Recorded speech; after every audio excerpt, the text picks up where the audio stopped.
In today's video, we're delving into the character creation aspect of Grand Theft Auto 6 and exploring how in-game NPCs will be generated. We'll take a look at a recent patent filed by T2 Interactive, the parent company of Rockstar Games, which sheds light on the character creation process within the world of GTA 6. The patent reveals details about a new system developed by Rockstar Games, designed to streamline character creation and leverage the capabilities of current generation consoles more effectively. As game worlds grow in size and complexity, filling them with diverse and compelling characters and environments becomes increasingly challenging. Artists are tasked with creating every individual in-game object, from characters to buildings and interiors. As these worlds expand, the computational and design efforts required also increase.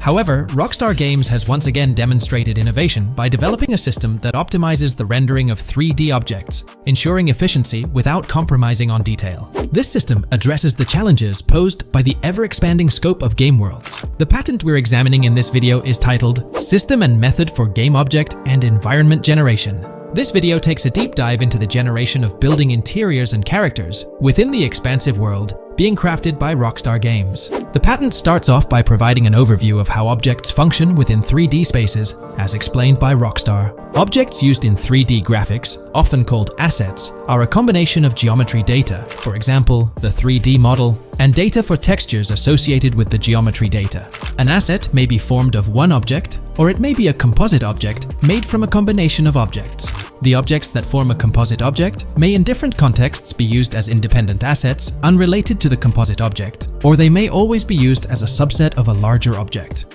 They've provided an intro to how 3D objects function in games, aiming to help us grasp the workings of their latest invention. Persons of skill in the art will recognize that many different sorts of assets, such as vehicles, can be made from collections of subcomponents. For example, one aspect of the game might require a room, say a dining room. That entire dining room could be considered one game asset, but it will likely be created from several other assets, such as a table, chairs, dishes, glasses, wallpaper, flooring, etc. The glasses and chairs are independent of the larger dining room asset. As another example, a virtual person in the game, such a background character in a scene, would also be an asset. A person asset might be made up of a number of interchangeable objects, such as legs, a torso, arms, a head, etc. Because the person is made up of interchangeable objects, a variety of different persona sets can be made by mixing and matching different constituent parts. But a body part like a torso might always be used as a subpart of a larger body object. Prior art systems generally include libraries of game assets. The systems and methods of the present disclosure add a metadata layer to these game asset systems and provide modified development and game architectures to take advantage of the new metadata layer. This metadata layer includes tags that are added to the object in order to provide useful descriptors. In a preferred embodiment, these descriptors are completely free-form and without context. This allows developers to specify information about objects as needed without having to be locked into a rich pre-configured schema. Rockstar's new system introduces an additional metadata layer and utilizes tags for enhanced functionality. In the next section, they provide examples illustrating how this tagging system will operate. For instance, characters and virtual beings within the game world will be assigned tags like skinny, chubby, average, attractive, ugly, young, old, and so on. They explain that this tagging system won't just apply to the 3D models or textures alone, but to the entire object package, which includes the model and its associated textures. Essentially, every aspect of a particular character will be tagged. For example, skin textures for elderly characters will be tagged as old, while arms and torsos for heavier characters will be tagged as chubby. They also list other tag examples provided by Rockstar, such as sporty, hipster, emo, preppy, nerdy, luxury, basic, new, worn out, business, and formal. Moreover, each component can have its own tag, and there can even be collections of assets with tags. Furthermore, they explain that all these assets can be stored on servers for easy developer access via an application programming interface (API). Additionally, these assets can be stored in various formats like XML, limited text, binary encoding, relational databases, and others, depending on the developer's proficiency. The systems and methods of the present disclosure further advantageously use the metadata via a rule set layer that uses the metadata to increase the speed and efficiency of game rendering, world or scene creation, game script execution, and rendering fidelity. In particular, the rule set allows designers to add context to the tags and to control their use by setting rules for the asset usage and the asset's interaction with the game and other objects. These rules are unrestricted and can be used to provide a wide variety of different capabilities and restrictions for objects. Let's take a look at how these tags will be put into action. For instance, if a jacket object is created, a tag like additional top garment can be assigned to it. Then, during gameplay, certain rules might search for this specific tag to identify objects like jackets. Furthermore, in a cold setting, the character's health stat may decrease at a slower rate because the character stays warm with the additional top garment. Moreover, the additional top garment tag could enhance rendering efficiency. For instance, if a character wears a shirt underneath a jacket, the shirt occupies memory space. Since the shirt is mostly covered by the jacket, Rockstar plans to replace the full shirt with a smaller texture, only containing the visible parts under the jacket, thus conserving memory. The combination of tags and the rule set can also be used advantageously for procedural generation of game objects and environments. For example, a game scene could be created in a game script by calling assets based on tags, rather than calling the assets explicitly. For example, if the game scene called for virtual characters in a movie theater, the game designer could simply specify a need for predetermined X number of characters with casual dress. If the designer wanted a sci-fi movie playing at the theater, it might also call for a higher percentage than normal of characters tagged nerdy. The metadata rule set interface would interpret these general instructions at game runtime to randomly generate virtual characters fulfilling those needs. Additionally, this system offers increased efficiency. For instance, the entire character object doesn't need to be packaged before streaming to the GPU for processing. Instead, they can be generated directly on the GPU using existing model and texture assets. Of course, Rockstar aims to utilize as many preloaded GPU textures as possible, while maintaining a realistic variety in the scene. Moreover, this system allows them to control the number of preloaded textures used in a scene. For instance, more textures can be preloaded for complex scenes and fewer for simpler ones. The goal of this video is to provide an overview of the key aspects of this new system, so I won't delve into every example described in the patent. Turning to the details of the specified metadata, in a particularly advantageous embodiment, the following metadata is included for each model and texture: IDs, property tags, match tags, randomization restrictions, expression data, and optimization data. While this selection of metadata has been found advantageous, different groupings and subsets of these tags can be mixed and matched as needed to accomplish particular design goals without departing from the spirit and advantages of the present disclosed inventions. The uses, embodiments, and benefits of each of these fields are described as follows. These elements constitute the metadata, and while I won't delve into each one individually, they essentially represent the various tagging methods Rockstar employs to organize models and textures. These tags facilitate accurate and efficient filtering and sorting of assets within the virtual world. I trust this video provided you with an understanding of the tagging system Rockstar has devised. GTA 6 gears up for the last leg of development, with Rockstar calling back its staff to the office full-time. This intel's straight from Bloomberg journalist Jason Schreier, fresh in his latest Bloomberg piece. Today, we're diving deep into what Schreier shared. Known as a trusted voice in the gaming sphere, let's unpack his insights. Let's not waste time any longer and dive right into Jason Schreier's article. Grand Theft automaker Rockstar Games asks workers to return to office 5 days a week. Rockstar Games, a division of Take-Two Interactive Software, will ask employees to return to the office 5 days a week beginning in April, as the video game maker enters the final stages of development on its next game, the hotly anticipated Grand Theft Auto 6. In an email to staff on Wednesday, reviewed by Bloomberg, Rockstar head of publishing Jen Kolber said the decision was made for productivity and security reasons. The company has faced several security breaches, including a massive dump of early footage from the new Grand Theft Auto and an early trailer that leaked in December. Kolber wrote that the company also found tangible benefits from in-person work.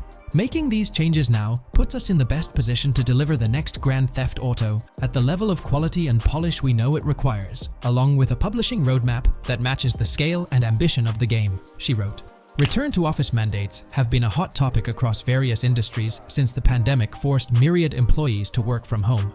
More recently, many employers have asked staff to return to the office for 2 or 3 days a week. A study last month found that remote work did not have an impact on productivity. The issue has been particularly controversial among video game workers, thanks to the volatility of the industry and its lack of a centralized workforce. Many of 2023's biggest video game hits, such as Marvel's Spider-Man 2 from Insomniac Games, were developed remotely.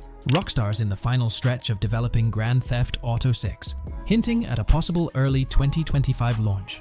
With this, we might anticipate the release of a second trailer, along with screenshots and more teasers in the coming months.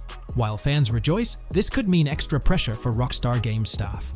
Alright, so in the GTA 6 trailer, there's this moment where this girl in a white bikini gets everyone talking, debating whether she's Lucia or not. She's chilling near this pool, taking in the Vice City skyline, and then she turns around. And let me tell you, there's a bunch of stuff to unpack there. Her hair moves all natural-like, swinging around as she turns. She's got these big hoop earrings, cool purple sunglasses, rocking a purple lipstick, and check out those nails, French tips. Oh, and there's this bracelet on her left wrist that catches the eye too. Now, here's the deal. Some folks are saying, nah, there is absolutely no way that is Lucia, or it just doesn't cross anyone's mind. Their argument? She looks different from how Lucia appeared in other shots, especially in that jumpsuit and during the whole crime spree with Jason. But hold up, there's a good chance that in GTA Online, customization's gonna be off the charts. Need a different haircut? No biggie, just swing by the in-game salon. Problem solved. So, who knows? This bikini girl might just be a customized version of Lucia with a whole new look and vibe. By the way, I'm holding a monthly giveaway for a PlayStation 5. You just need to subscribe and you're entered.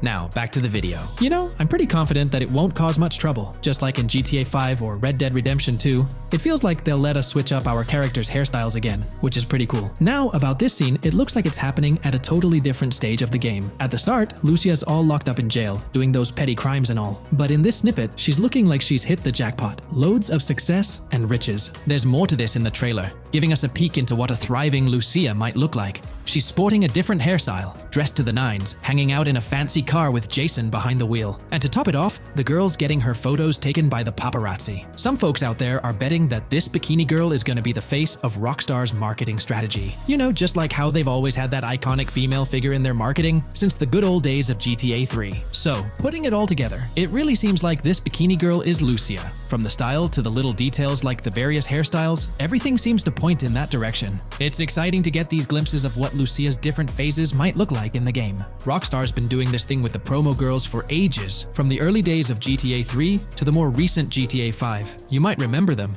The girl in the bikini holding the martini glass, or the San Andreas girl leaning over at the Vinewood sign with those shades. They've always had these distinctive figures for their marketing. A bunch of people are pointing fingers at this bikini girl, saying she's the new Rockstar promo face, but I've got my money on Lucia. Take a look at those birthmarks and accessories, those little marks on her face and arm. They're pretty similar to what the bikini girl's got. Sure, some aren't super clear, but makeup or sun exposure could easily cover them up. And those earrings and bracelets, they match up pretty well with all the girls who look like Lucia. Even if some shots might leave room for doubt, like the one where she's driving that fancy car. I'm pretty convinced it's Lucia. Jason's checking her out, the accessories are a close match, and her facial structure lines up. Not to mention, her body shape, facial features, skin tone, hair length, and color, pretty much all of it lines up perfectly. In that scene, the way the bikini girl moves seems a bit forced, like she's intentionally flipping her hair or something. So maybe it's part of a mission, Lucia trying to blend in at some event to gather info, or pull off a heist. Or perhaps it's one of those moments where she's at the top of her game, all successful and loaded. Oh, and that bikini she's wearing? It's from the Santino brand, which first showed up in GTA 5. So, in GTA Online, we've got this whole range of clothing options, right? There are jackets, shoes, and some of them even parody luxury brands like Louis Vuitton, which is a real high-end clothing and accessories label. Now, some people are throwing around this theory that the bikini girl might be a returning character from the old GTA Vice City like Mercedes Cortez, but honestly, that's way off. Vice City was set in the 80s, and GTA 6 is gonna be in the present, like probably around 2023. So the timelines just don't add up.